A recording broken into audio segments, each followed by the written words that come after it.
Guys, अगर आपको लगता है कि इंग्लिश सीखना मुश्किल है तो ये आपकी बहुत बड़ी गलतफहमी है।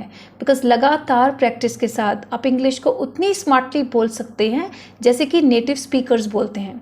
तो आज के इस वीडियो में हम आपको सिखाएंगे English speaking in daily life. और क्योंकि अगर आप हमारे साथ इस तरह से रोज़ प्रैक्टिस करेंगे एंड आई एम श्योर कि एक दिन आप बहुत अच्छी इंग्लिश बोल पाएंगे। सो आइए प्रैक्टिस करते हैं कुछ इंग्लिश के सेंटेंसेस। आपको हम स्क्रीन पे दिखाएंगे एक हिंदी का सेंटेंस और उसके बाद आपको उसकी दिखाई जाएगी इंग्लिश। और इंग्लिश का सेंटेंस जब भी आपको दिखाया जाता है आपको हमारे साथ बोलना है जहाँ भी आप बैठे हो। तो आई होप आज का ये वीडियो आपके लिए बहुत यूज़फुल होगा। और सिर्फ आज के वीडियो में 20 सेंटेंसेस हैं। 20-20 करके स्टेप बाय स्टेप हम एक ऐसी सीढ़ी पे चढ़ जाएंगे जिससे हमारी इंग्लिश बहुत अच्छी हो जाएगी। सो चलिए सीखते हैं बिना देर किए ये आज के 20 सेंटेंसेस। और वीडियो में आगे जाने से पहले चैनल को सब्सक्राइब करना ना भूलें ताकि आने वाले वीडियो के अपडेट्स आपको रेगुलर मिलते रहें। और बेल आइकन दबाना भी पक्का याद रखिएगा। सो सबसे पहला सेंटेंस है कौन कौन आ रहा है। अगर घर पे कोई मेहमान आता है तो कई बार हम पूछ लेते हैं कि कौन कौन आ रहा है। So how do we say that in English? Who all are coming.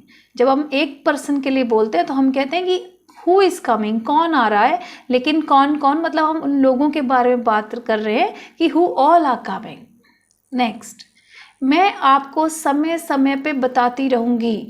मान लीजिए आप कहीं बाहर जा रहे हैं और आपको टाइम टू टाइम किसी को इन्फॉर्म करना है, अपडेट देना है कि टाइम टाइम पे जो भी होगा मैं आपको इन्फॉर्म करती रहूँगी या बताती रहूँगी। तो इंग्लिश में हम उसको बोलेंगे I will keep updating you time to time. I will keep updating you time to time. Next sentence, मेज पर चाय किसने गिराई। अक्सर हमारे घर में सिचुएशन आती है, चाय गिर जाती है शेल्फ पे, टेबल पे, फ्लोर पे और हमें नहीं पता होता कि वो किसने गिराई। तो अगर आप इसको इंग्लिश में बोलना चाहते हो, who spilled the tea on the table. Who spilled the tea on the table और who spilled the tea on the floor on the shelf. अब आप कैसा महसूस कर रहे हो? मान लीजिए किसी की तबीयत खराब चल रही है और आप उसको कहना चाहते हो कि अब आप कैसा महसूस कर रहे हो। मे बी आफ्टर मेडिसिन या आफ्टर 2 days आप उसकी हालत पूछ रहे हो। So you can ask that in English, how are you feeling now. How are you feeling now. और इसका आंसर होगा I am feeling much better. पहले से मैं बहुत अच्छा हूँ। I am feeling much better. उसे उल्टी जैसा लग रहा है। कई बार आपको लगता है कि आपको वॉमिट आने वाली है। सो उस सिचुएशन में आप अगर इस सिचुएशन को बोलना चाहते हो कि आप मुझे उल्टी जैसा लग रहा है, उसे उल्टी जैसा लग रहा है, she is feeling नॉजियाटिक। She is feeling नॉजियाटिक। जब वॉमिट आती है, उल्टी आती है तो आप बोलते हो शी इज़ वॉमिटिंग। पर जब उल्टी जैसी फीलिंग आती है तो आप बोलते हो शी इज़ फीलिंग नॉजियाटिक। साफ साफ लिखो। अगर किसी की हैंडराइटिंग बहुत गंदी है, लिखाई बहुत गंदी है, तो आप कहते हो कि साफ साफ लिखो, ये तो पढ़ा भी नहीं जा रहा। तो इसकी इंग्लिश होगी राइट नीटली, राइट लेजिबली। नीटली भी बोल सकते हैं हम। लेजिबली मीन्स जिसको आप अच्छे से रीड कर पाए। So you can use any of these words, write neatly, write legibly. उससे पंगा मत लो। किसी भी पर्सन से पंगा लेना जब को पता है कि बहुत ज़्यादा फंसी है या उससे अगर आप कुछ बात करोगे या उससे कुछ बहस करोगे तो फालतू में अपना ही दिमाग खराब होगा। तो उस सिचुएशन में हम इंग्लिश में बोल सकते हैं don't mess up with him. Don't mess up with him. उसके पैर में मोच आ गई। गिरकर अगर आपके पैर में हल्की सी मोच आ जाती है या स्वेलिंग आ जाती है तब आप बोलते हो he got a sprain on his feet.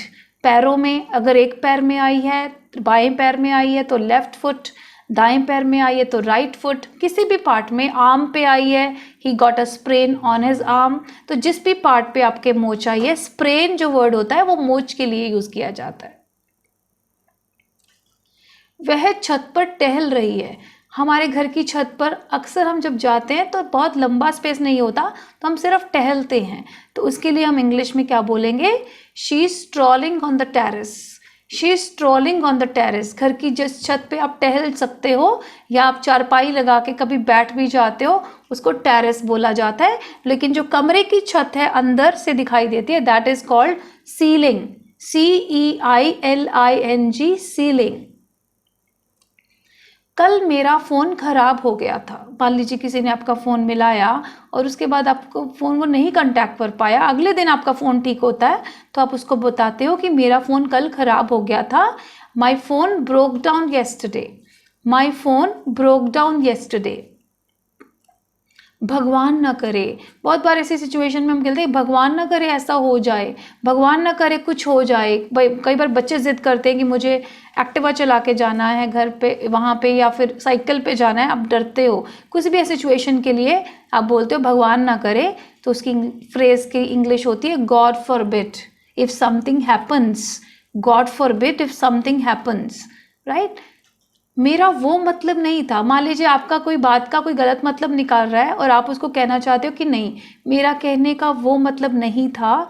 So you will say I did not mean that. I did not mean that. यह ड्रेस कितने की है? आपने कोई चीज़ खरीदी है, कोई ड्रेस खरीदी है, उसकी आप कॉस्ट पूछना चाहते हो कि कितने की है। How much is this dress for?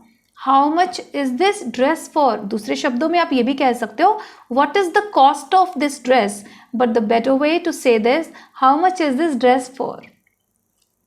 मैं व्रत रखती रहती हूँ। अगर अक्सर आप व्रत रखते हो, आपकी हैबिट है कंसिस्टेंटली और ओकेजनली, तो आप उसके लिए बोल सकते हो I keep on fasting. I keep on fasting. उसकी आवाज़ सुनाई नहीं दे रही। अगर आपको किसी की आवाज़ नहीं सुनाई दे रही तो आप या किसी को भी बोल सकते हो कि तुम्हारी आवाज़ नहीं सुनाई दे रही। So you will say your voice is not Audible. Your voice is not Audible.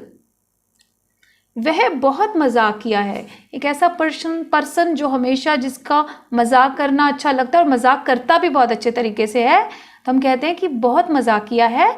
तो उसकी इंग्लिश है शी हैज़ और he has a good sense of humour. She has a good sense of humour. She has a good sense of humour. मैं इस विचार से काफ़ी आश्वस्त हूँ। आश्वस्त मतलब आपको पूरा विश्वास है कि ये जो आइडिया है आपके लिए बिल्कुल सही है क्या, या किसी भी सिचुएशन में वो आइडिया बिल्कुल ठीक है। सो मैं इस विचार से काफ़ी आश्वस्त हूँ।